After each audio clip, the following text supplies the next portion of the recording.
Just a quick little video today showing my preferred method of removing stubborn crank pulley nuts or bolts. This is a Alfa Romeo 147 GTA.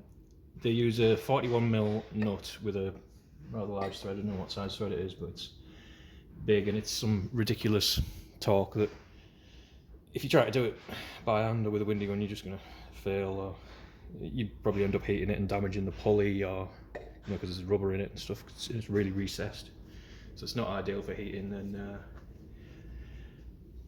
you don't want to be putting force on the crank either. So I've made this tool here.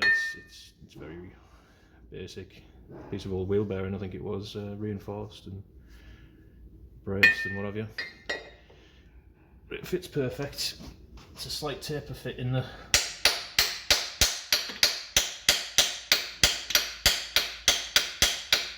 pulley, like the pulley's tapered. Only certain sockets fit as well, because you can't get an impact one in. And this is the trick. Cheap truck wheel bearing, wheel nut torque multiplier. I think it was 56 turns to 1 or something. It's capable of a few thousand foot-pounds of torque. It's enough. It's not struggled. I mean, you can pay a fortune for these things, the thousands for the proper industrial strength ones, but this was just a cheap one off Amazon for 50-something pounds.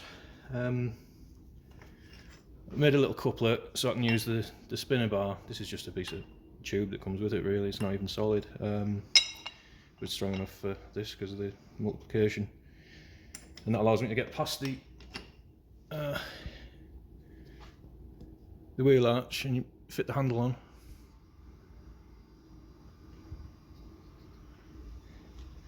And here goes. This hasn't been off in, it's a 2002 car, I think, so probably 18 years. It's tight. There it goes. There'd have been no chance of getting that by hand. I tried to think how many foot-pounds that would have taken. And the beauty of it is, it doesn't put any force on the crank or the bearings or anything. It's all purely reacted against the pulley itself. I use the same multiplier on Hondas and things when they're stubborn, because they can be really tight as well. Obviously with a different adapter.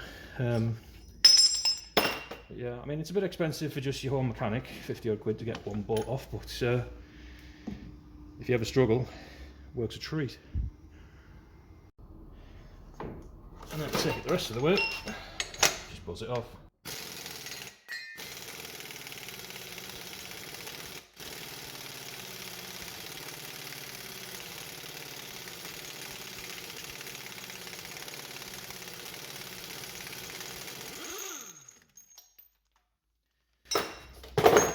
Jobs are good. Just got to find that nut now. And I think you could see by how much the gun was struggling, it was still pretty tight, even though it cracked off. The windy gun wouldn't have touched it. I'd have been swinging off it with big bars, and it still wouldn't have done anything. Possibly damaging engine mounts, crank, bearings, all sorts of things. But yeah, that's it done. No fuss.